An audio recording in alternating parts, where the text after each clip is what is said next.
Donc on va parler économie collaborative et digitale et l'impact que ça a sur le tourisme. Vous avez le nom des intervenants, bon, on va peut-être présenter tout le monde rapidement. On va commencer par les femmes, vous n'allez pas m'en vouloir. Donc Maddy Cup, qui est directrice scientifique. Oui, c'est moi. Oui, ça coupe. Merci. Directrice scientifique, j'adore ce titre. Merci beaucoup. Vous m'avez donné une promotion là. Merci beaucoup. Donc, j'ai également nos étudiants qui sont là de Schema. Merci d'être venus, qui sont présents aujourd'hui. Quelques-unes qui ont pris le temps de venir. Pratique le micro ici. Marianne Bernasconi, donc de WeShare. Donc oui, je représente un collectif WeShare, dont je parlerai peut-être un petit peu sur tout ce qui est économie collaborative sur tous les secteurs. Bien, alors, donc Claude Jeffery, président d'Amadeus SAS, donc à Sophia Antipolis et maintenant Villeneuve-Loubet. Et Monsieur Falco, Jean-Bernard, comme notre président de commission. JB. Je préside une association qui s'appelle une association pour un hébergement et un tourisme professionnel et qui a pour objectif de fédérer tous les acteurs économiques, publics et privés, en vue d'accueillir qualitativement et professionnellement nos 130 millions de visiteurs à horizon 2030. Et c'est pas moi qui le dis, c'est l'OMT, contre 85 millions aujourd'hui, donc une marge de croissance exceptionnelle.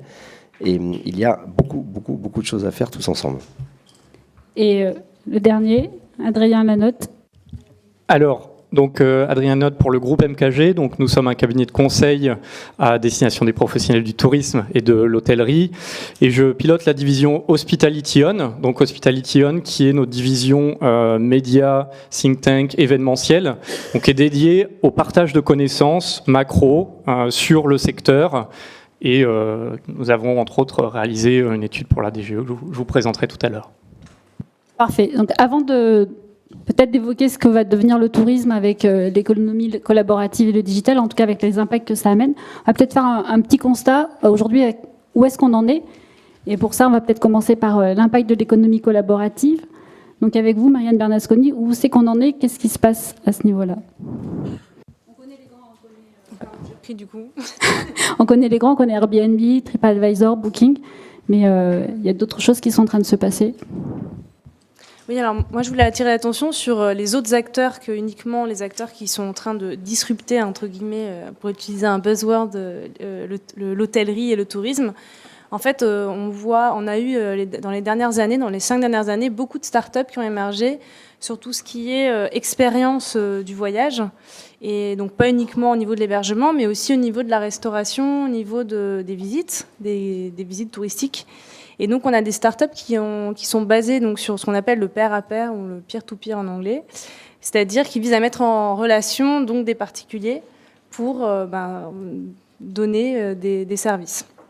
Donc, on a par exemple la restauration réinventée chez l'habitant, avec donc, des acteurs comme traditionnellement on avait Cookening ou Visite, qui en fait permettent à des personnes qui aiment bien cuisiner, plutôt que de manger seul, de recevoir des personnes qui vont pouvoir réserver en ligne leur repas et aller directement manger chez l'habitant plutôt qu'aller dans un restaurant.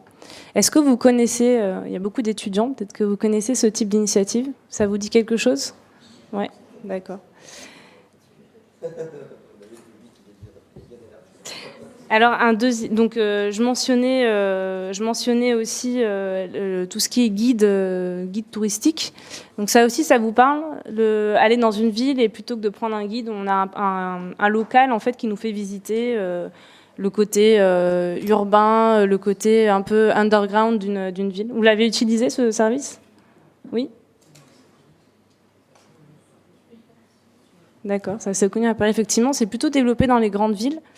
Donc là, par exemple, on a, alors il y a Globetrotter, c'est un nouvel acteur qui a quelques mois qui s'est lancé sur le sujet et en fait qui a fait un peu de buzz parce que eux, ils font des visites basées sur Pokémon Go.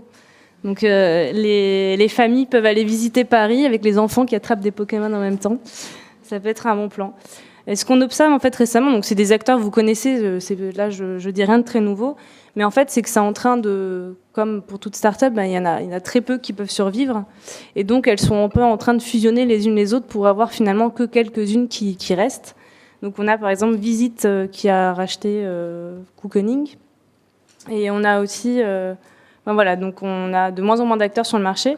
Et on a aussi Airbnb qui commence un petit peu à étendre ses services. Donc Airbnb qui au départ faisait juste l'hébergement, il y a tout un écosystème qui s'est créé autour de l'hébergement partagé.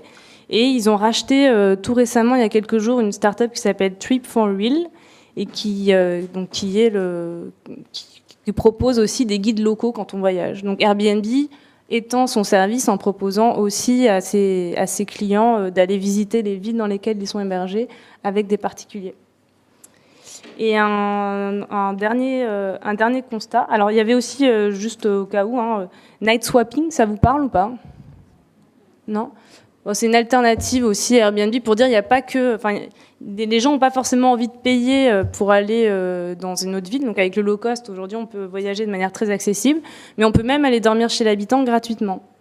Alors night swapping, eux, ils ont inventé le troc de nuit. Donc plutôt que de payer pour dormir chez quelqu'un, je vais recevoir des gens chez moi, j'accumule des points. Et quand j'ai un certain nombre de points, je peux aller dormir chez l'habitant.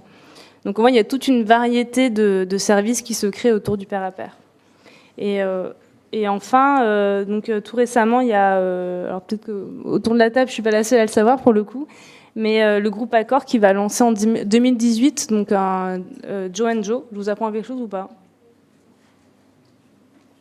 Oui, on ne sait pas. Bon, en tout cas, c'était donc une initiative en fait qui surfe un petit peu sur la génération Y, sur ce dont ont envie les jeunes aujourd'hui, plutôt que d'aller juste dormir. Comme je le disais tout à l'heure, c'est plus une expérience qu'ils recherchent.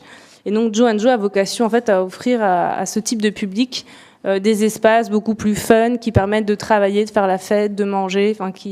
On sent qu'ils ont envie de s'approprier un petit peu ces différentes initiatives et en observant ce qui se passe avec toutes ces startups, on voit qu'ils ont envie eux aussi de proposer quelque chose de différent et de séduire ces utilisateurs un petit peu différents. Tout ce que vous évoquez, ça fait penser comment est-ce que l'innovation s'est développée. En tout cas, est-ce qu'il y a un schéma unique? Et pour le coup, je me tourne vers Monsieur Lanotte. Alors, c'est vrai que le C2C, il se développe, donc ce qu'on appelle le C2C, le consumer to consumer, bien sûr. Il fonctionne vraiment, alors pour ceux d'entre vous qui... c'est peut-être quelque chose d'assez frais dans vos mémoires, qui aiment la théorie économique, ça fonctionne vraiment comme des grappes d'innovation à la Schumpeter. C'est-à-dire que vous allez avoir une évolution en termes de phase de maturité, et autour des innovations les plus disruptives vont se créer toute une série de briques de nouvelles innovations. Je prends un exemple. Aujourd'hui, comme vous savez, donc ces services consumer to consumer sont particulièrement développés dans les transports ou dans l'hébergement. Alors, on a fait une étude que je vous présenterai tout à l'heure, et il y a quelques statistiques spécifiques au C2C. On a regardé dans quel secteur d'activité c'était le plus présent aujourd'hui. Là, sur 10 sociétés innovantes dans le tourisme qui font du C2C, on va en avoir 1 sur 2 qui va cibler le transport, 4 sur 10 qui va cibler les équipements, les activités, les visites, les services annexes. On va en avoir 1 sur 4 qui ciblera l'hébergement et 1 sur 10 la restauration, sachant que ce n'est pas exclusif. Quand vous êtes un acteur, vous pouvez, et c'est même la logique, étendre au fur et à mesure votre scope, votre champ d'activité. Vous avez commencé dans la restauration, et puis vous avez commencé dans l'hôtellerie, vous avez développé une innovation, et puis un jour vous rencontrez un hôtel qui va avoir une problématique spécifique à la restauration, vous allez développer un produit, et de cette façon, vous allez vous développer horizontalement à travers toute la chaîne, entre guillemets, de valeur du tourisme. Mais ce qu'il faut voir, c'est que même donc autour d'une innovation disruptive, comme Airbnb, bien sûr, ou dans le transport, on a déjà des champions à la Blablacar, la Drivey, etc. Et on a tout plein de structures, on a certaines vues ce matin déjà, qui vont apporter une nouveauté. On est dans un secteur où on en est déjà à des niveaux de maturité différents. Dans le transport, dans l'hébergement, vous allez avoir des acteurs de niche qui vont cibler, par exemple, alors vous avez un acteur assez connu en France, c'est MrBnB, qui va être le Airbnb sur la communauté LGBT. Vous allez avoir Yescapa sur la location de voitures, qui va cibler spécifiquement les camping-cars. Donc on voit qu'on en est déjà à une logique de développement de niche. Donc, on va avoir d'un côté des acteurs qui vont se développer en masse, de l'autre des nouveaux acteurs qui vont se développer sur des niches, et enfin, on va avoir tout un écosystème qui va se développer autour de ceux qui ont réussi. Et aujourd'hui en France, vous avez des dizaines d'acteurs qui font de la conciergerie Airbnb. Vous avez des startups, vous êtes un propriétaire, vous mettez votre appartement en location sur un site ou sur plusieurs, et vous allez avoir des professionnels qui vont s'occuper de la gestion des clés, des insatisfactions clients. C'est l'exemple même de la grappe d'innovation, c'est-à-dire que vous avez l'innovation clé qui est au départ le C2C dans l'hébergement, et autour de ça, toute une série de services qui va venir être possible d'apporter autour de l'environnement qui s'est construit. Et c'est là cette logique par phase. On évolue vraiment avec une montée en puissance. On a des secteurs où on va être déjà dans une phase de maturité avancée, d'autres où vous en êtes à l'ère des pionniers. Alors, je ne sais pas si je vais peut-être passer un peu la parole aux autres. On va venir après sur le reste. Là, on a parlé du C2C. Quand on est en B2B, comme M. Giaferi, comme Amadeus, quel regard on jette sur ce qui se passe dans le tourisme ? Alors, bon, d'abord, notre activité, c'est évidemment de faire des logiciels. Donc, on n'a pas l'expérience du terrain et du service au sol, du service réceptif. On fait des logiciels pour des gens qui font du voyage pour les corporates, d'accord, du voyage d'affaires et du voyage pour le loisir. Et a priori, on est censé répondre aux besoins qu'ils expriment. Cela dit, ils attendent de nous aussi des recommandations, ils attendent de nous un rôle de conseiller, c'est-à-dire qu'on n'est pas vu uniquement comme des gens qui faisons des applications et des lignes de code, mais comme des gens qui connaissons donc le milieu des compagnies aériennes, des agents de voyage, des compagnies ferroviaires, des hôteliers, qui ont quand même une connaissance de ce qui se passe en matière de technologie et de voyage pour les orienter sur leurs demandes. D'ailleurs, souvent, il y a des clients qui nous disent écoutez bien ce qu'on vous demande, mais ne le faites pas. C'est-à-dire qu'ils savent très bien que bien souvent, ils arrivent avec un problème et la solution. Et on a toujours un peu tendance à dire est-ce que vous êtes bien sûr que c'est ça la solution à votre problème ? Alors, ils n'aiment pas beaucoup ça parce qu'en fait, on challenge leurs demandes. Au début, ils nous trouvent très arrogants. En plus, c'est souvent nos ingénieurs français qui sont en face d'eux. Il y a beaucoup de nationalités dans Amadeus, mais le centre de développement est ici. Évidemment, les ingénieurs français étant naturellement un peu arrogants, quand ils commencent à challenger les questions venant des clients, ils sont encore plus énervants que d'habitude. Mais on a aussi souvent des clients qui reviennent après en disant heureusement que vous avez mis en cause ce qu'on vous demandait parce que on n'avait pas du tout besoin. Bon, et c'est ce que vous nous avez proposé qui valait le coup. Bon, cela dit, ce qui est quand même assez frappant, c'est que quand on regarde le tableau des acteurs principaux en termes de sites web pour le voyage, ils sont presque exclusivement américains.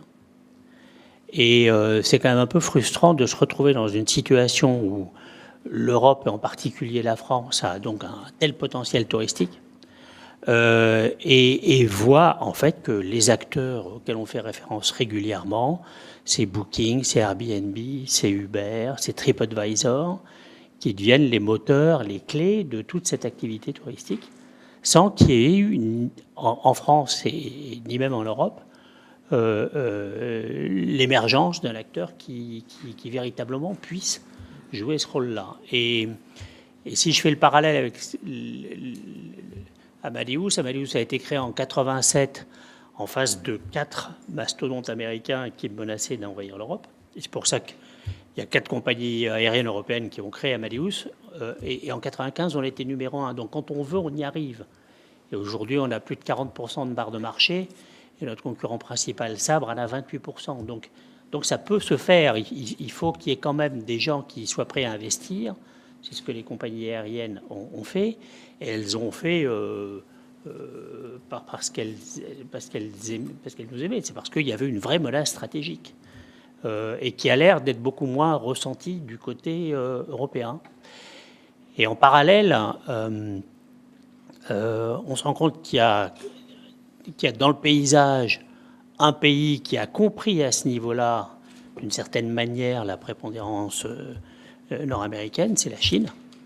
Vous avez aujourd'hui des acteurs qui ont une taille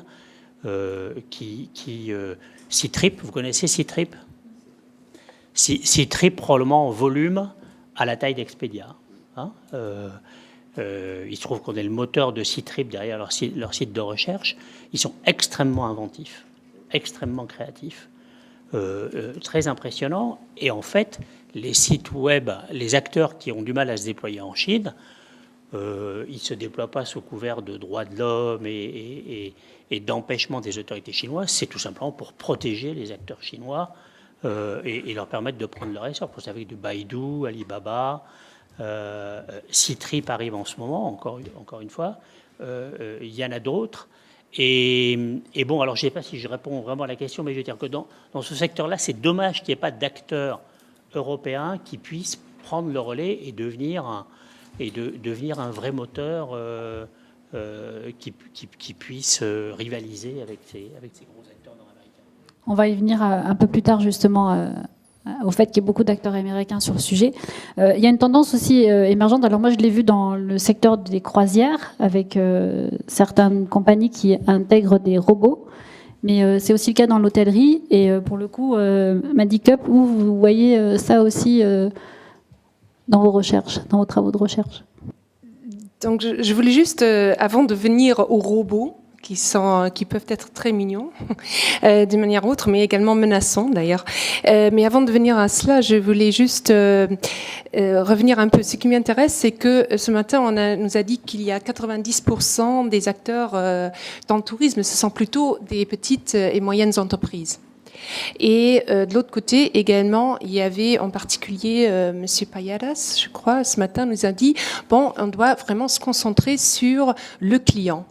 Alors, ce sont deux aspects que je trouve très importants. Tout d'abord, avec toute cette technologie qui est en train de se développer, c'est très innovant, c'est très excitant, mais si on regarde des gens qui sont déjà établis, qui donnent des emplois dans le tourisme, c'est un énorme investissement de temps, de ressources dans les technologies. Alors là, on aura, je suis absolument pour la technologie, mais je crois qu'on devra également regarder comment intégrer les gens plus traditionnels, qui ne sont pas les grands noms, d'ailleurs, de l'entreprise dans ce cette vie qui a changé, parce que la technologie, en plus, est en train de changer très, très dynamique. De l'autre côté, également, on a le client qui a un parcours qui est parfois beaucoup plus sophistiqué quasiment que les gens qui le reçoivent.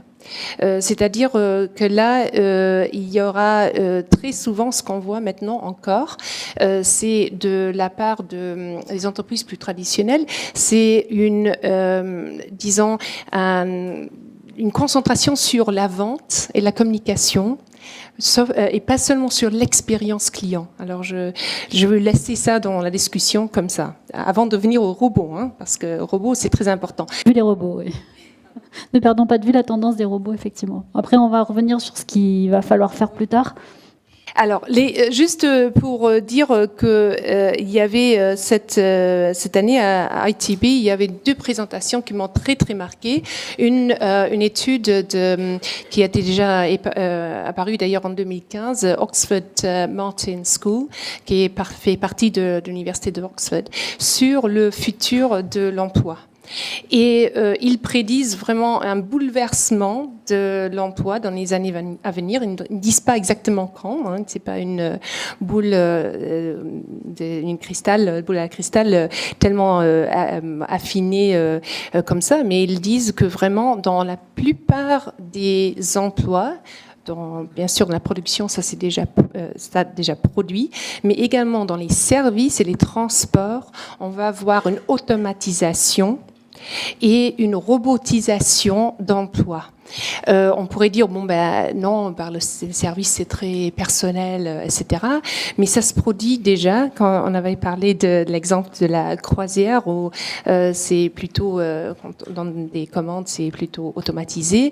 Il y a mes étudiants vont rire maintenant peut-être, mais je voudrais bien le visiter, cet hôtel, mais un hôtel qui est très connu, qui s'appelle Henna, au Japon, à Nagasaki, où même la réception, le concierge, le room service, pardon, excusez-moi, je ne suis pas française, est délivré par des robots.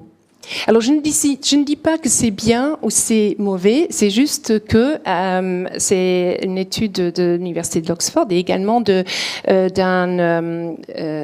grand portail en voyage, Travel Zoo. Ça va venir. Et la première réaction, normalement, des gens, quand on en parle en Europe, c'est « oh non, c'est le service ». Mais en particulier, l'étude Travel Zoo a bien détaillé qu'il y a tout de même des pays où c'est beaucoup plus accepté, comme par exemple en Asie. Et les pays, c'est qui m'a fait rire un peu, les pays qui sont les plus sceptiques de tout ça, en premier lieu, c'est l'Allemagne. Pouvez-vous deviner peut-être qui est le deuxième pays ? La France. Donc voilà, c'est une idée que je veux laisser, c'est quelque chose qui est en train de se produire devant nos yeux et peut-être que je voulais mettre ces éléments dans la discussion également. Monsieur Lannes. Alors oui, peut-être simplement en réaction à ce que vous disiez, parce qu'effectivement c'est très intéressant. On a fait une étude donc prospective sur l'avenir des métiers de l'hôtellerie, la restauration, les self-service, etc. pour le compte du FAFIC, qui est l'organisme de formation, le PCA comme on dit, de l'hôtellerie-restauration. Et par rapport aux réticences que vous évoquiez, j'apporterais une nuance qui est que ce qu'on a constaté, parce qu'on avait fait des enquêtes auprès Quanti sur tout le territoire et des focus group aussi plus spécifiques pour interroger des consommateurs, et il est ressorti que en réalité ça dépend énormément de ce qu'on appelle dans le secteur le point of touch, c'est-à-dire du moment de l'expérience client. Je prends un exemple très simple. Quand vous allez au restaurant le midi, il y a des moments où vous allez être en souhait d'avoir une interaction avec le personnel et d'autres où, au contraire, vous allez souhaiter une efficience maximale. Typiquement, une opération comme le paiement. Une fois que vous avez terminé de manger, quelles que soient les classes et les profils de consommateurs, qu'on parle de business, affaires, etc., j'ai fini, j'ai terminé mon repas, je veux retourner au travail ou aller vaquer à d'autres occupations. Le moment du paiement, c'est un moment d'attente, un moment qui n'est pas un moment d'échange particulièrement, puisque c'est une transaction financière et elle occasionne plutôt des tensions en général lorsqu'il y en a. Donc typiquement, c'est une phase de l'expérience client qui a vocation effectivement très certainement à être entre guillemets digitalisée. En revanche, le même restaurant au même moment, vous allez avoir tous les clients se plaignent. Aujourd'hui, je réclame une carafe d'eau. Il faut que je fasse signe 3-4 fois, il fait genre il ne me voit pas, il est occupé à autre chose. Ça, c'est un exemple très concret que je vous donne, mais voilà, c'est cet élément-là, cette insatisfaction, le client aujourd'hui ne la comprend plus. Et donc à l'inverse, vous pouvez avoir de la technologie qui va venir solliciter le personnel, mais d'une manière nouvelle, en disant voilà, il faut aller servir telle table, etc. Mais je ne dirais pas qu'il y a une réticence globale, je dirais qu'il y a ça va dépendre de ce qu'on appelle le point of touch de l'expérience client et du secteur qu'on considère. Je suis d'accord. Moi, je répétais seulement ce que l'étude a démontré. C'est également les touch points. C'est très, très important. Et c'est cette expérience client qu'on doit vraiment tenir en compte tout au long. Je crois que parfois, on oublie un peu. C'est la technologie, c'est la base, c'est le jeu, c'est ceci, c'est cela. Non, parfois, c'est l'efficacité seulement également en particulier pour le client. On va peut-être laisser la parole à un hôtelier qui, depuis tout à l'heure, entend un peu tout. Vous voulez que je dise quoi ? Comment vous alors, est-ce que c'est les hôteliers, on a l'impression qu'ils sont un peu pris et qui sont de vitesse et qui sont ringards et qu'on vit dans un autre temps, surtout pour les jeunes, pour les millennials ou pour la génération Y. Non, juste pour être dans le cœur du sujet. Si on parle de digitalisation, de tourisme et d'expérience client, je pense que ça fait à peu près les nouveaux acteurs. les logiciels, le soft, dont on a évidemment besoin, et en termes de macro, en s'appuyant sur des études et de ce que sera l'hôtellerie de demain. Je vais vous poser une question. Qui connaît Airbnb? Non, pardon, je la fais à l'envers. Qui ne connaît pas Airbnb? Levez la main. Voilà. Donc, deuxième question. Qui n'a pas utilisé une seule fois Airbnb dans sa vie? Levez la main. Je l'ai fait à la négation. Hein. Levez, haut. Non, mais véridique, hein. Bon, il y en a pas beaucoup. Ça démontre à l'évidence qu'effectivement, et on aurait pu dire à Britel, etc. Hein, quand j'ai dit Airbnb, c'était évidemment par analogie à tous les acteurs qui viennent d'arriver. Mais ce qui est très marrant, c'est que si je vous posais plusieurs autres questions derrière, ça devient beaucoup plus compliqué. Si je vous pose la question, lorsque vous utilisez Airbnb, est-ce que sincèrement, au fond de nous, on est qu'entre nous, là, même si on est un peu filmé, c'est pas grave, on est qu'entre nous, ça sortira pas d'ici. Est-ce que vous utilisez vraiment Airbnb pour une nouvelle recherche expérientielle, dit en d'autres termes, aller serrer la main de l'habitant, d'aller manger un petit coup, boire un petit coup avec lui, d'aller comprendre ce qui se passe à côté, ou vous utilisez Airbnb parce que c'est 50% moins cher que de l'hôtellerie? Alors, est-ce que vous utilisez Airbnb pour la recherche expérientielle? Levez la main. Merci beaucoup. Il n'y a que des gens honnêtes, JB. C'est la première fois que ça arrive, hein, parce que d'habitude, il y a quand même des gens qui lèvent un peu la main. Voilà, donc je ne pose pas la question si vous l'utilisez parce que c'est 50% moins cher qu'un hôtel. Donc voilà, la problématique, elle est là, en fait. Et donc, vous devez, et nous devons tous nous interroger, et pardon, mais sur la digitalisation, au moment où on parle effectivement de peer-to-peer ou de C2C, évidemment, de ce qu'apportent ces nouveaux acteurs réellement à la croissance de notre pays, de l'économie et des principes fondamentaux qui sont les nôtres. Je vais vous donner des chiffres de façon très précise et tu me corriges s'ils ne sont pas bons, puisqu'on travaille ensemble et ces chiffres sont très généralement issus de MKG. Comme ça, je l'ai dit au moins une fois. Il y aura avant Yélis et à Georges que je l'ai dit au moins une fois, je leur dirai. Le prix moyen d'une nuitée en France, en hôtellerie, c'est aux environs de 100 €. À Paris, c'est 140 €. Toutes catégories confondues. Le prix moyen d'une unité chez un acteur numérique, type Airbnb, c'est à Paris 98 €, donc 42 € moins cher, et 50 € en France. Donc on voit bien qu'effectivement, il y a un différentiel de prix qui est colossal. La question est évidemment, et ça on doit tous, nous hôteliers, être attentifs à cela, à moins de vouloir faire l'aveugle et de ne rien voir, de rien entendre, ce qui arrive pour certains d'entre nous au demeurant. Il faut balayer devant notre porte. Mais une question a été posée, tout à l'heure tu parlais d'études quantitatives, sur les clients qui au check-out ont dû répondre à une question. Avez-vous eu le sentiment d'en avoir eu pour votre argent? Donc on me dirait, la question, même si elle était en anglais, elle était quand même orientée. Hein. Évidemment, on ne dira pas d'où elle venait. 92% des gens ont répondu non. 92% des gens répondent qu'a priori, ils n'ont pas eu le sentiment d'en avoir eu pour leur argent. Je regarde les têtes, là, je vois beaucoup d'approbation. Donc je ne sais pas s'il y a 90% dans la salle, mais globalement, c'est quand même quelque chose qui est relativement conséquent. Et la question, c'est de se dire, effectivement, ce problème de compétitivité, ce problème de prix, est-ce qu'il est lieu au regard d'un certain nombre de services qui ne sont pas rendus, ou est-ce qu'il est dû au fait qu'effectivement, à un moment donné, c'est beaucoup trop cher par rapport à ce que j'ai reçu? Et dans la cherté, il est su, et la région PACA en fait partie, hein, comme la région Paris-Île-de-France, il est su, ou certains disent qu'effectivement c'est beaucoup trop cher par rapport à ce que c'est, et c'est beaucoup plus cher que d'autres capitales. Donc c'est pas tout à fait vrai, et là MKG le dit à maintes reprises comme ses confrères, c'est absolument faux. Mais indépendamment de ça, lorsque vous êtes un particulier, enfin soi-disant particulier, hein, il faut juste savoir que 70 à 80% des profils sur Airbnb sont des profils de semi-industriels, hein, ou c'est de la para-hôtellerie. Donc la personne, Madame Dupont, qui loue son appartement à la fin du mois, qui loue son appartement et pour arrondir ses fins de mois, il n'y a strictement rien à dire. Elle peut le faire 4 mois dans l'année, donc il n'y a pas de sujet.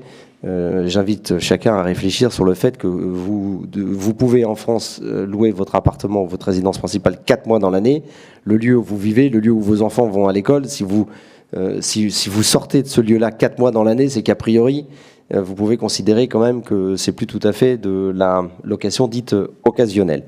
Tout ça pour dire que on a un problème de compétitivité, mais c'est normal lorsqu'un particulier ou un pseudo-particulier fait une prestation 50% moins chère que vous, vous ne pouvez pas lutter. Dans un milieu tel que le nôtre, lorsque vous avez une offre qui arrive en l'espace de 3-4 ans, et c'est vraiment révolutionnaire, qui est le double. Pour Paris, par exemple, il y a 80 000 chambres d'hôtel. Aujourd'hui, il y a 155 000 annonces d'appartements divers et variés. Et ça s'est fait en 3 ans, et 50% moins cher.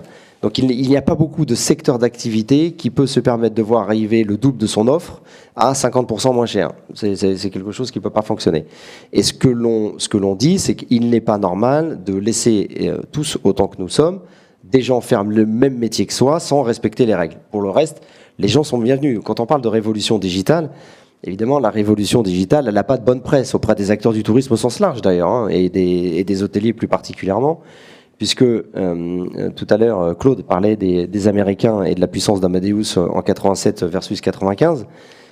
Aujourd'hui, vous n'avez que des Américains, les hôteliers, Online Travel Agencies, les Booking.com, Expedia, Ctrip pour la partie chinoise.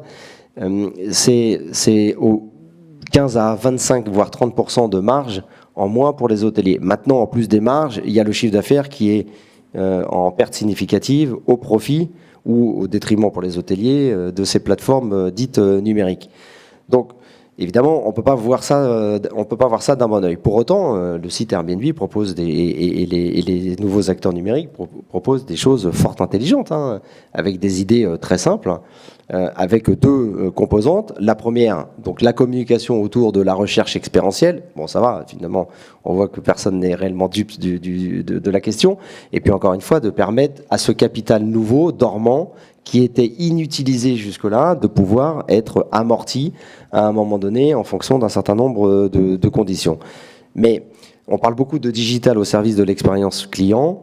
C'est juste une réalité. L'exemple que tu as donné dans le restaurant, c'est la même chose pour les hôtels avec le check-out, par exemple. Ces moments de tension, on peut plus supporter aujourd'hui, effectivement, d'attendre de la queue à la sortie lorsqu'on fait son check-out et d'attendre pendant 25 minutes ou une demi-heure pour avoir sa facture. C'est quelque chose qui est peu imaginable aujourd'hui. Et tout ça, il faut le mettre en application. Mais si effectivement les hôteliers ont vécu que tardivement l'expérience client, et que c'est très tard ne veut pas dire trop tard. On a une marge de croissance exceptionnelle, on accueille 85 millions de visiteurs en France et on a cette chance-là, malgré les événements qui viennent de se passer et nous devons vivre avec. Et il est prévu d'accueillir 130 millions de visiteurs. Donc on a une croissance de 45 millions de visiteurs à venir dans les 15 prochaines années. Et de façon très naturelle, à la fois les acteurs, et j'en finirai là-dessus, à la fois les acteurs numériques ont toute leur place, mais la digitalisation et la robotisation, évidemment, d'un certain nombre de prestations de services sont une évidence et sont bien accueillies, et ce sur quoi les hôteliers réfléchissent aujourd'hui de façon très significative. Vous me donnez la transition pour évoquer qu'est-ce que ça va être demain, c'est-à-dire, là, c'est les tendances actuelles. Comment est-ce que demain, on peut voir évoluer les choses ? Oui ? Quelque chose à dire ? Alors peut-être, oui. Allez-y. Effectivement, pour répondre à Jean-Bernard sur effectivement ce qu'il a évoqué, nous, il y a une image qu'on aime bien utiliser pour qualifier la situation actuelle et mieux comprendre un peu dans quoi on se projette. On est en fait dans une phase de conquête de l'Ouest, la frontière américaine. C'est-à-dire, on explore des nouveaux territoires, il n'y a pas trop de règles, il y a un nouveau monde qui est en train d'émerger, et demain, dans ces nouveaux territoires à l'Ouest, il y aura des nouvelles choses qui n'existent pas encore, qui seront développées. Vous aurez l'équivalent de l'industrie du cinéma en Californie. Aujourd'hui, tout le monde va chercher la mine d'or. En tout cas, ce qu'il faut se dire, c'est qu'effectivement, là-dessus, il y a une vraie problématique de société. Quel modèle économique on veut pour notre société ? Parce qu'effectivement, si on met sur le même plan des services où on va avoir où on met à un même niveau des services qui vont s'appuyer sur le particulier et sans la fiscalité qui s'applique aujourd'hui aux entreprises, ça crée une distorsion et donc effectivement une problématique pour les acteurs existants qui sont en train de s'adapter à vitesse grand V. Il faut quand même souligner, il y a beaucoup d'efforts qui sont en train d'être réalisés. Et certainement demain, aujourd'hui on est dans une époque de conflit, certainement demain on aura dépassé ça, on sera dans une phase de collaboration, on voit, Accor a racheté One Fine Steak, une plateforme, typiquement en début d'année de C2C. Ce qui est d'ailleurs quelque chose d'intéressant, parce que ça offre pour les porteurs de projets, ça veut dire que les acteurs traditionnels, avant ils tapaient dessus, maintenant ils sont aussi peut-être un moyen de sortir avec un ticket de quelques millions lorsque vous avez réussi. C'est une bonne chose pour vous, s'il y a parmi vous des gens qui peut-être ont leur projet en tête aujourd'hui.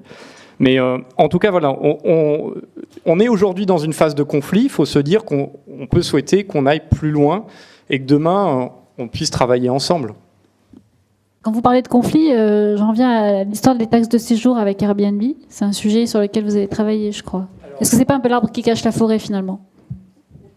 Oui, pardon. Oui, complètement. Alors là, pour le coup, il y a peut-être des nouvelles encore plus fraîches sur le sujet. Je vous laisse peut-être la main. Ouais, non, mais je ne veux pas faire du anti-Airbnb, parce que franchement, on en fait déjà suffisamment, mais la taxe de séjour, c'est juste évidemment une rigolade. Donc d'abord, je rappelle que lorsqu'ils sont arrivés, vous savez, c'est la puissance américaine quand même, hein. Claude disait tout à l'heure, effectivement, que c'est incroyable que nous n'arrivions pas au niveau européen, mais déjà au niveau français, à se fédérer les uns avec les autres pour essayer de trouver une contre-offensive à cette hégémonie américaine. Et c'est donc, j'expliquais tout à l'heure à madame que la création de l'association en tant que telle même était justement de fédérer tous les acteurs publics et privés pour justement faire en sorte que le tourisme soit mis sur le haut de la pile. Je ne vais pas faire un peu de politique, mais est-ce qu'il est normal que le premier secteur d'activité en France, avec 7% de notre PIB, 7,4% de notre PIB, 150 milliards d'euros, 13 milliards d'investissements chaque année, c'est plus que l'énergie et le transport réunis, ça, peu de gens le savent, 10 à 12 milliards pour la filière nucléaire et autres, c'est 13 milliards dans l'économie du tourisme. Là, évidemment, on pourrait parler pendant des heures des chiffres, c'est 90 000 jeunes, 36 000 apprentis, 20 000 contrats en alternance chaque année, et surtout le premier employeur de France. J'étais chez Manuel Valls vendredi, et je disais c'est le premier employeur de France, et comme je savais qu'il me regardait bizarrement, j'ai dit, je comprends qu'ici, à ma place, tous ceux qui viennent disent qu'ils sont également le premier employeur de France. Évidemment, si on prend les artisans, ce sont les premiers employeurs de France. Si on prend les commerçants, ce sont les premiers employeurs de France. Mais l'industrie du tourisme est, avec 2 200 000 emplois, preuve à l'appui, le premier employeur sur un total de 26 millions. Donc, ça, c'est juste la réalité. Et lorsque Airbnb est arrivé, il y a un peu plus de 2 ans réellement, en sortant du bois, on dit, écoutez, nous, on va aider, on est très collaboratif, on fait beaucoup de partage, on va aider les communes, on va aider les autorités, on va aider les acteurs politiques à finalement trouver des solutions dans les trous en France et dans la montagne et dans le littoral, etc. Et puis on va, à un moment donné, quand ils ont vu que la pression montait un petit peu sur la problématique du social et de la fiscalité, on va collecter la taxe de séjour. Et lors de la collecte de la taxe de séjour pour la mairie de Paris, ça a commencé à Paris, ils se sont engagés à collecter, et selon leurs propres chiffres, à reverser à la mairie 10 millions d'euros. La mairie a dit c'est merveilleux, c'est superbe, 10 millions d'euros, c'était pas prévu dans nos finances. Et moi j'ai expliqué tout de suite, on dit attention, vous devez comme toujours prendre en parallèle le fait que ce que vous allez recevoir de la part d'Airbnb, vous allez moins en recevoir de la part de l'hôtellerie, puisque de façon avérée, les clients qui viennent dormir et séjourner aujourd'hui chez Airbnb, au-delà de la recherche du séjour expérientiel, encore une fois, ils vont pour le prix.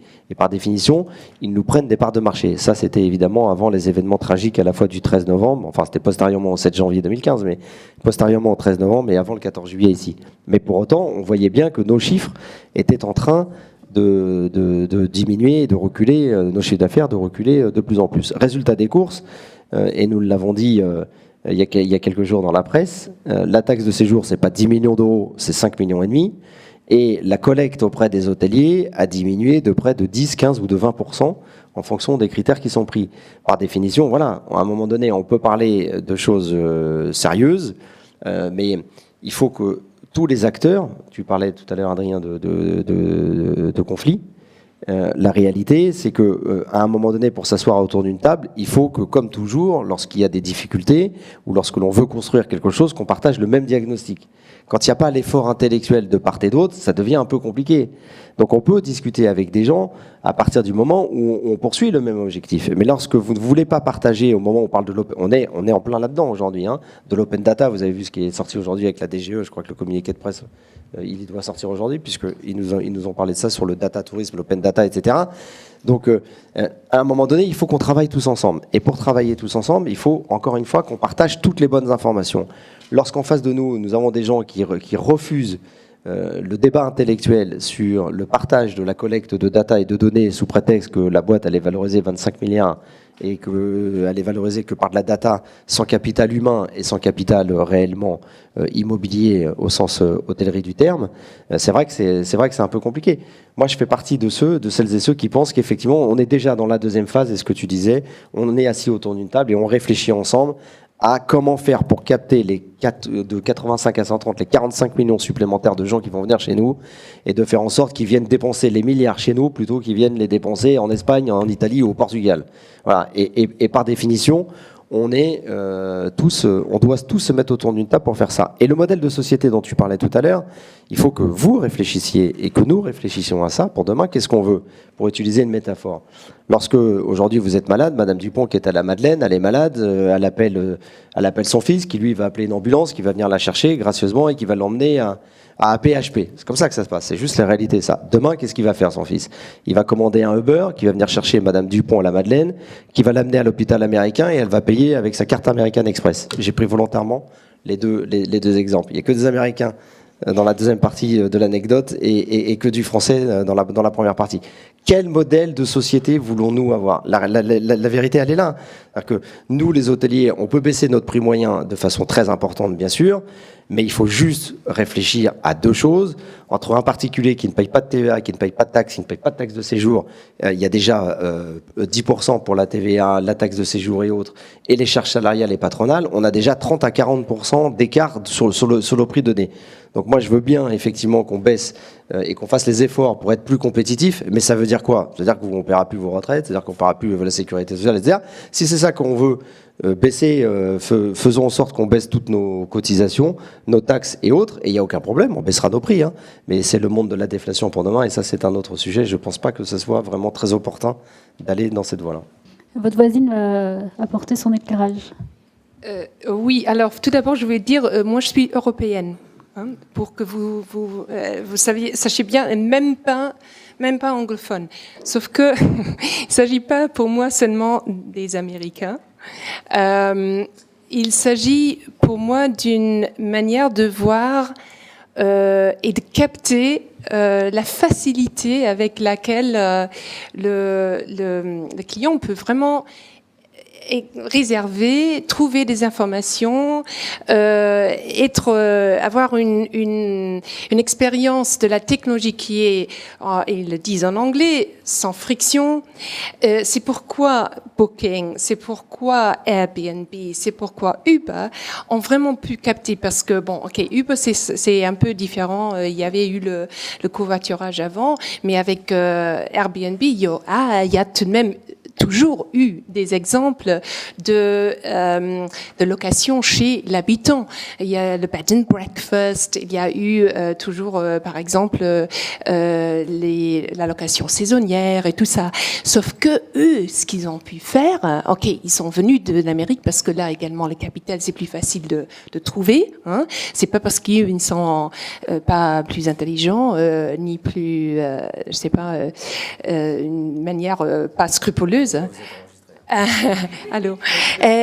Mais qu'ils ont eu cette possibilité de vraiment savoir, et c'est ça ce que je fais, je crois qu'avec cette possibilité qu'on a maintenant avec la technologie, c'est que les clients, si c'est facile, je le fais. Uber, c'est super facile.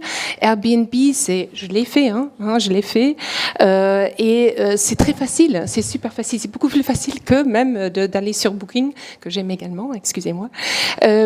Et parce que ça me donne une interface, voilà, ça y est, il s'en va. Il me donne une interface que vraiment je trouve très intuitif et ça me donne toute l'information, etc. Donc on a parlé d'écosystème.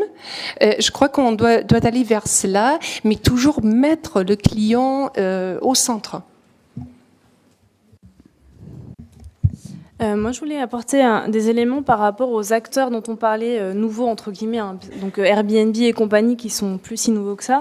En fait, eux-mêmes sont en train d'être challengés par de nouveaux acteurs qui sont en train d'arriver, qui sont encore peu connus, et qu'on appelle donc les plateformes coopératives. Donc il y a eu une conférence l'année dernière là-dessus qui a beaucoup fait parler d'elle.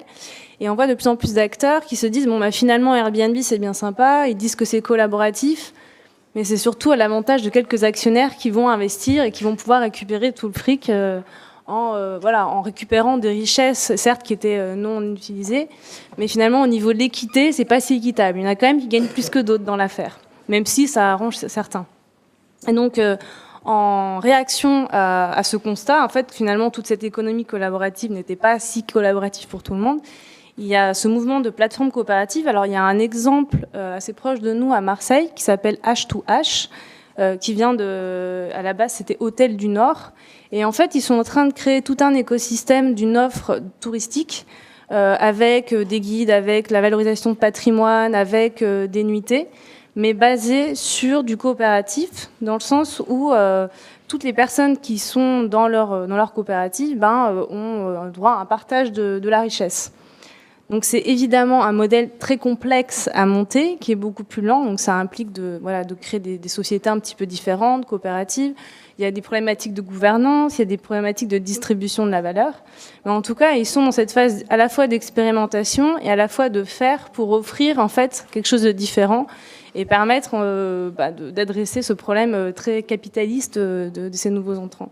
Et donc, on voit ce type de phénomène aussi, par exemple, Spotify et Deezer, il y a un équivalent qui s'appelle Resonate, qui arrive et qui essaye de créer une plateforme qui soit réellement coopérative et qui distribue de la valeur pour les musiciens.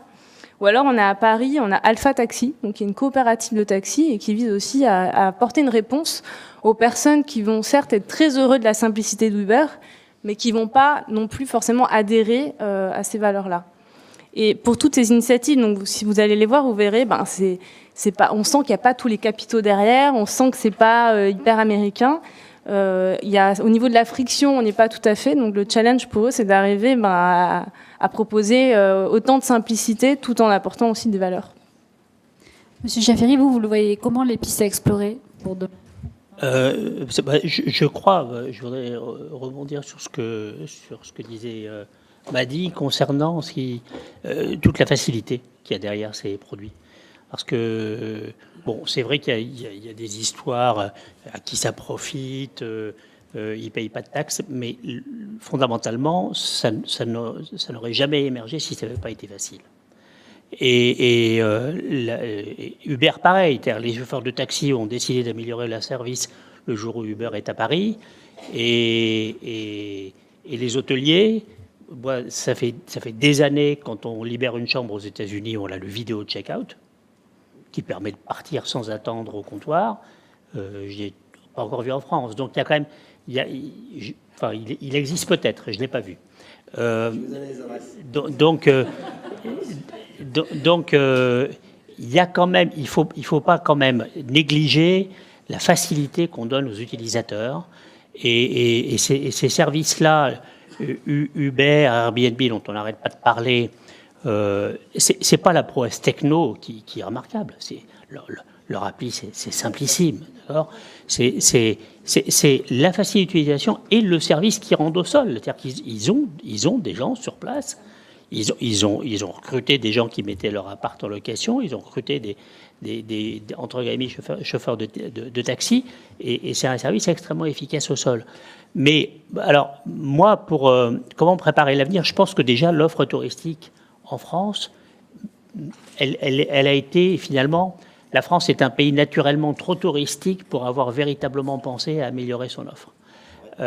Et il y a eu un rapport de l'Assemblée nationale en 2015 sur le tourisme français en face du numérique qui est très intéressant, et sénatorial, qui est très intéressant. On ne sait pas ce qu'on peut véritablement en faire, mais ça indique le fait que malheureusement la France a un atout touristique qui est lié à son charme et au fait qu'il y ait des petits hôtels sympas partout dans la campagne. C'est un phénomène de long tail, évidemment, qui est beaucoup plus difficile à distribuer que les grosses chaînes internationales. Donc, il y a cet atout, finalement, qui devient une faiblesse. Je prends un exemple dont je parle l'autre jour. s'il y avait une véritable offre touristique, par exemple en Bourgogne ou en Champagne, vous auriez des dizaines, des centaines de millions de touristes asiatiques qui seraient intéressés, ne serait-ce que pour le nom. Regardez ce que vous avez comme hôtellerie en Bourgogne et en Champagne.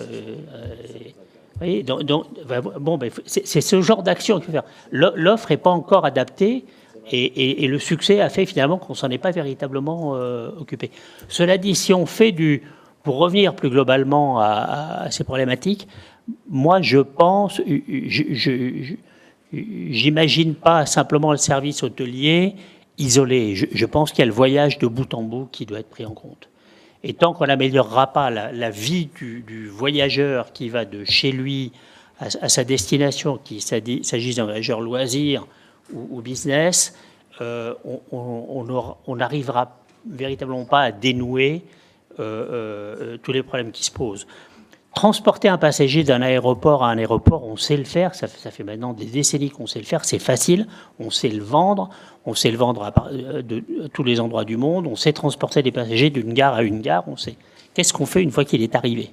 Qu'est-ce qu'on fait pour traiter le dernier mile? Et il n'y a pas grand-chose. Même les applis mobiles couvrent mal. Et quand je vois par exemple les compagnies aériennes qui se cassent la tête à faire du merchandising où ils vendent 50 € plus de place aux jambes, pour moi, ils sont à côté de la plaque. Sur mes clients, alors je ne vais pas trop en dire, mais ils sont à côté de la plaque, qui travaillent sur ce que leur passager va arriver une fois qu'il arrive à l'aéroport de Madrid. Quel transport il va prendre? Est-ce que par hasard, il y a des transports en public qui ne sont pas plus intéressants que les taxis qui les attendent là? Ou est-ce qu'il pourra aller manger un morceau avant d'aller à sa réunion dans une ville qu'il ne connaît pas? Et ces prestataires-là se concentrent sur leur domaine et au lieu de voir les gens qui connaissent les villes et essayer d'améliorer l'expérience de bout en bout, qui pour l'instant n'est pas bonne. Un voyage est quand même rarement une expérience agréable. Le voyage lui-même, se trouver dans un autre pays, ça c'est la partie fantastique. Voyez.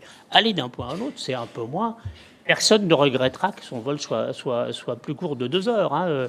J'ai jamais vu quelqu'un qui soit content de passer 12 heures dans une carlingue d'avion. Donc si en plus, à l'arrivée, on lui met des contrôles de sécurité qui le retardent pendant 3 heures, il ne sait pas où se trouve son taxi, quelle est la file des taxis arnaqueurs, quelle est la file des taxis auxiliaires. Ce genre de choses, pour moi, n'est pas encore suffisamment développé. Peut-être que les open data permettront de le faire. Et je pense qu'il n'y a pas assez d'interaction entre les gens qui connaissent les prestataires locaux et les transporteurs internationaux. Est-ce que ça, c'est pas aussi... c'est pas l'industriel qui va me dire le contraire? Est-ce qu'il n'y a pas aussi à regarder du côté des startups qui sont souvent sur ces petits trous dans la raquette? Non, tout à fait. Quand on voit tous ces acteurs là dont on parle, justement, ils font le buzz parce qu'ils sont juste au confluent entre la techno et le voyage. Alors évidemment, c'est des marges qui ne sont pas couvertes, c'est-à-dire, encore une fois, le ferroviaire, l'aérien, le maritime, c'est couvert. Mais toute cette marge-là, qui est couverte par des Uber, des Airbnb et tous les acteurs dont vous venez de parler, c'est juste ce qu'il y a à la frontière, ce qui rend la vie facile à l'autre bout. Peut-être. Ben, je suis d'accord, bien sûr.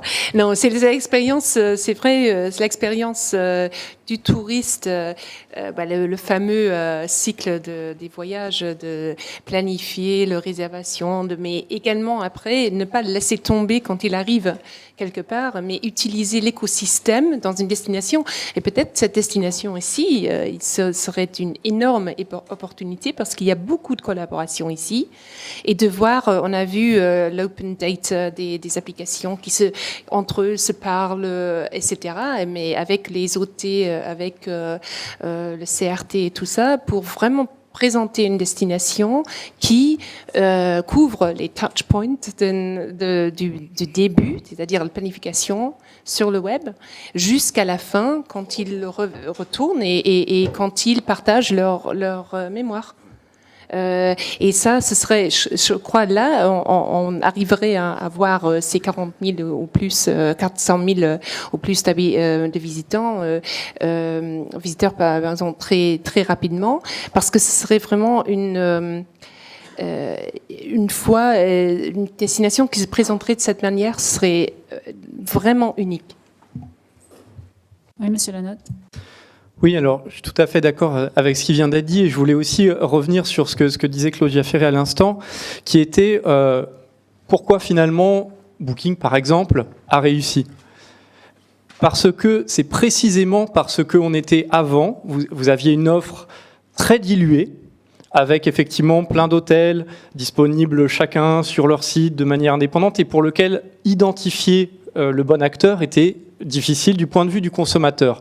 Et là où ils ont été très forts, et effectivement les Américains ont réussi à percer le marché européen, parce qu'aujourd'hui il faut dire la réalité, effectivement les Booking, Expedia, etc. réussissent par leur force sur le marché européen, c'est leur cœur de business model. Et ils font moins de business aux États-Unis, pourquoi ? Parce que les grandes chaînes, elles, avaient voulu garder la maîtrise, ils sont plus ou moins parvenus, mais en tout cas, on n'a pas les mêmes niveaux d'impact que ce qu'on constate aujourd'hui en Europe. Ben pourquoi ? Parce que la structure de l'offre, initialement, était différente. Et ça, c'est quelque chose qui est important. Alors, il y a peut-être parmi vous, là, aujourd'hui, des gens qui souhaitent porter leur propre projet dans le tourisme. C'est un fait important qu'il faut avoir à l'esprit. Pensez à la structure de l'offre. Si vous avez, par exemple, si vous adressez à l'aérien, vous avez beaucoup d'acteurs très structurés. Ça va pas du tout être la même démarche pour aller chercher effectivement les clients, les partenaires, les professionnels. Et si vous adressez à un marché qui était très diffus, comme l'était autrefois l'hôtellerie, comme le sont aujourd'hui les activités, par exemple. Vous avez beaucoup d'activités. On est encore dans cette phase. Et effectivement, la façon dont on va mettre en marché va différer selon les industries. Donc c'est quelque chose qui impacte aussi les perspectives, parce que selon les secteurs d'activité, vous n'allez pas avoir la même façon d'aborder tel ou tel marché et d'aller chercher de la croissance selon la nature dont ça fonctionne actuellement. Un mot à dire, côté des hôteliers ? Non, je suis absolument d'accord avec ce que vient de dire Adrien. Le sujet, c'est qu'aujourd'hui, en matière d'activité, on est incapable, et c'est valable pour les musées, c'est valable pour la visite de la Tour Eiffel. Aujourd'hui, vous avez des Chinois qui viennent à Paris visiter la Tour Eiffel, qui restent en bas, qui regardent, qui prennent des photos et qui s'en vont. Il y a quelques mois, c'est plus le cas aujourd'hui, évidemment, avec ce qui vient de se passer, mais vous aviez la queue, pour ceux qui connaissent, de l'entrée du musée du Louvre jusqu'à peu près le Châtelet. Et quand on voyait beaucoup de... Alors ça fait plaisir parce que vous voyez une queue, vous dites c'est super, Paris est grandement visité, mais c'est totalement anormal bien sûr.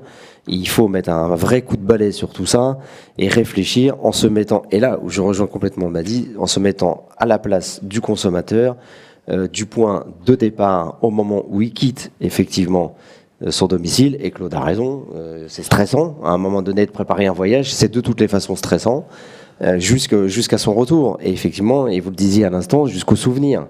Aujourd'hui, les gens vont raisonner par rapport au souvenir, donc on essaye, nous, à notre niveau, avec les différents acteurs de l'association, de trouver un écosystème qui va permettre justement, effectivement, de répondre à tout ça.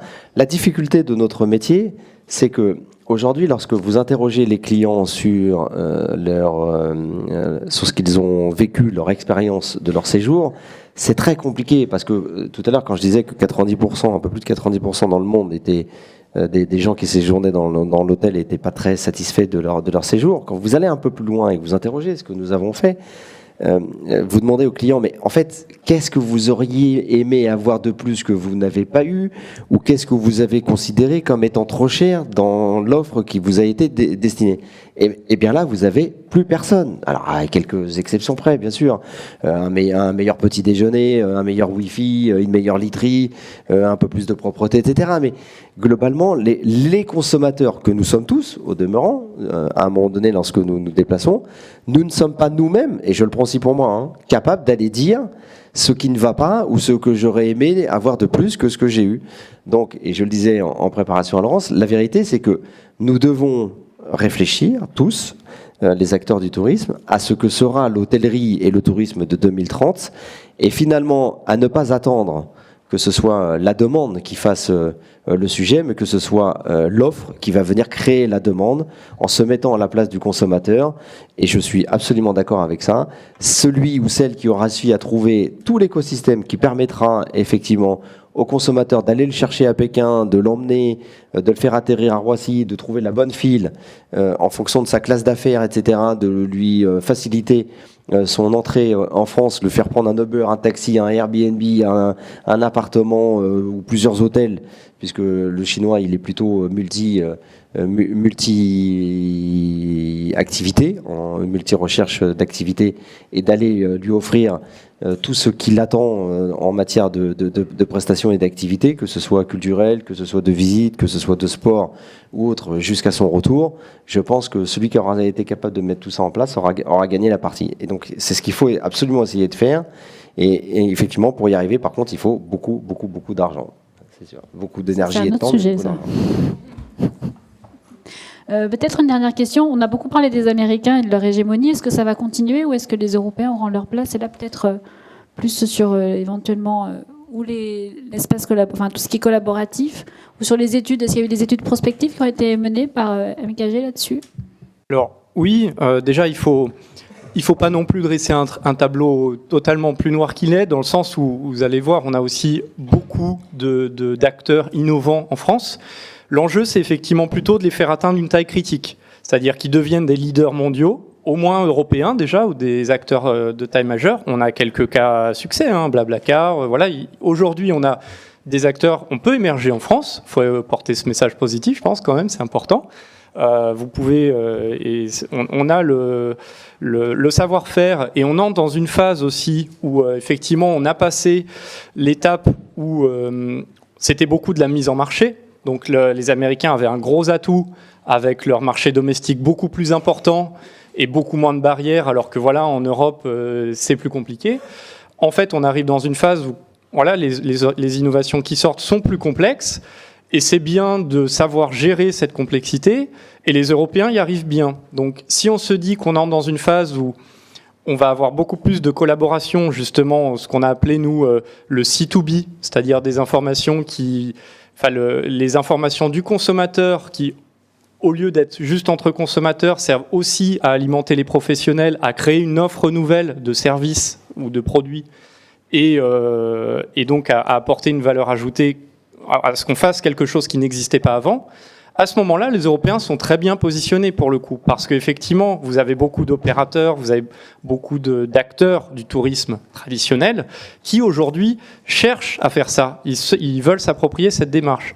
Et donc, on peut être pour le coup relativement optimiste par rapport à là d'où on vient, en se disant l'Europe a effectivement une carte à jouer. Et les volumes qui sont évoqués sont une source de croissance qui font qu'on va pouvoir financer normalement ces nouveaux produits. On va pouvoir aller s'appuyer sur la croissance des visiteurs pour être plus performant en termes de produits, de valeur ajoutée, de services.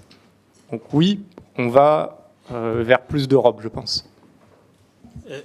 Juste un commentaire. On parle beaucoup de ces acteurs là, mais il y a une chose, et l'image et la résonance qu'on leur marque. Autre chose, c'est le résultat d'exploitation. D'accord? Et Uber perd énormément d'argent. Ils ont une gigantesque capitalisation boursière, ils ont perdu plus d'1 milliard en 2015. Donc le B2C, c'est très bien pour l'image. Il y en a d'ailleurs qui sont très brillants et puis qui tombent très bas. Yahoo. Il y a eu des retournements aussi il y a quelques temps. Souvenez-vous, à un moment, il y avait qu'eBay dans le paysage français. Maintenant, Le Bon Coin a largement remplacé eBay. Et le B2B a des marges beaucoup plus confortables et on sait d'ailleurs, on voit la différence qu'il y a entre les résultats de nous et de nos concurrents en termes de B2B et le B2C. Donc, il y a l'image d'un côté, il y a les revenus et la performance économique de l'autre. Oui, alors ça justement c'est bien parce que ça permet de faire le lien avec ce que je voulais dire un petit peu. Alors, la réalité c'est que tout ça est dû, si vous en êtes d'accord, sur une seule richesse, encore une fois, c'est la data, je le disais tout à l'heure.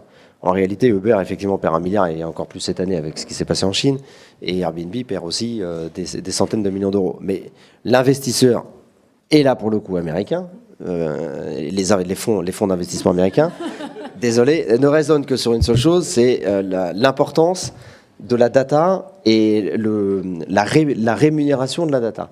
Donc les choses, effectivement, et là je rejoins Claude, vont peut-être changer un petit peu, parce que quand vous avez des pays qui de plus en plus comme nous, hein, vous savez, il y a John Chambers, le président de Cisco, qui quand il est venu en France, là, ce printemps, avait fait une belle tribune dans les Échos et qui avait dit « Vous n'imaginez pas à quel point vous autres Français, vous êtes très en avance en matière de data, d'open data, et de numérique par rapport aux autres pays du monde entier, et j'inclus les États-Unis dans ce que je vous dis, et surtout que vos acteurs politiques sont très en avance. Et d'ailleurs, la France a été le premier pays au monde à légiférer sur une loi pour une république numérique, là, portée par Axel Lemaire et qui vient d'être votée définitivement fin septembre.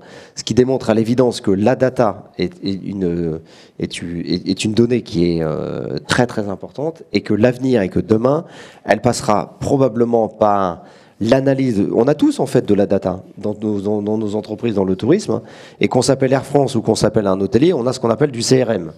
Chez certains, il est plus développé que chez d'autres.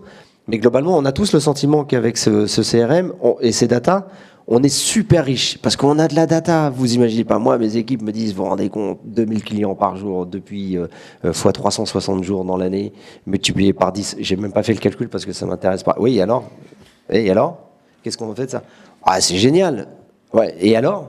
Et qu'est-ce qu'on en fait? On envoie un email à quelqu'un pour lui dire vous êtes venu dans tel hôtel et ça serait sympa que vous reveniez. C'est ça que ça veut dire, la data? C'est ça.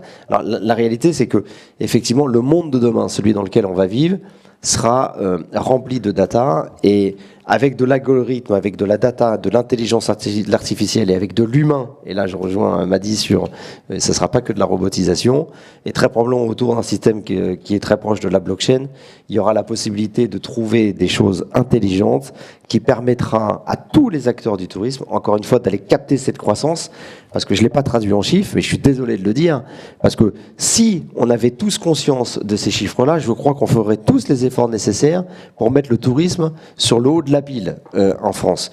85 millions, 130 millions, je le redirai jamais assez, 7% de PIB, mais dans le monde entier, le tourisme c'est 12% du PIB mondial, on a 5 points de croissance à aller chercher, 5 points de croissance sur 2000 milliards, c'est 100 milliards par an. Ça vaut quand même le coup de se creuser la tête les uns les autres, de se mettre autour d'une table, les acteurs numériques, les nouveaux, les blockbusters, et pour réfléchir à comment on peut faire pour aller chercher 100 milliards de croissance. Et je pense que l'avenir de la data aura quelque chose d'important. Et d'ici là, effectivement, malheureusement, par rapport à ce que disait Claude, je crois que les fonds d'investissement américains continueront à financer de la perte d'exploitation, croyant qu'effectivement cette data sera quelque chose d'assez exceptiennel pour le futur. Votre voisine va vous répondre. Pas directement parce que je... Alors, juste pour merci. Pour améliorer, il va me couper quand il veut. Non, pour améliorer mon image, voilà, ça commence. Pour améliorer mon image, je veux dire, moi, je crois dans l'innovation, l'esprit d'innovation européen. On avait ici quelqu'un de l'Union européenne ce matin qui nous a parlé de la direction générale de l'innovation. Et moi, je crois que oui, bien sûr, on a toujours besoin d'argent. Ça vraiment, mais je ne crois pas que ce soit vraiment une question de budget. Je crois que ce soit plutôt une question de volonté.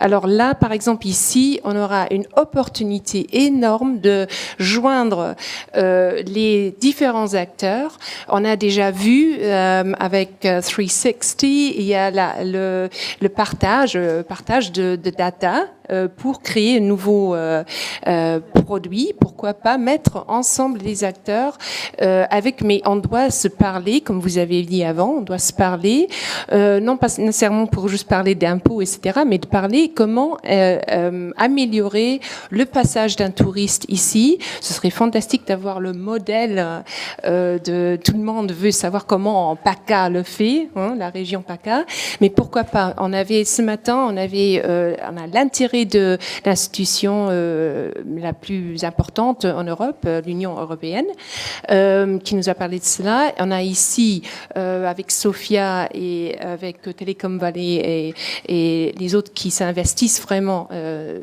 dans cette thématique, avec un géant de ce qui est logiciel, etc., Amadeus, sur la côte, avec une vraiment j'ai incroyable richesse en start-up. Également, on a une opportunité ici de vraiment montrer au monde, bon, en fait, on peut vraiment traiter différemment de l'expérience touristique et venir et aller vers un modèle économique qui soit un peu différent parce qu'il est plus large et plus, disons, il engage les gens et laisse les gens participer d'une autre manière, mais tous les acteurs et les touristes. La co-création et tout ça. Donc voilà, c'est ça ce que je voulais dire.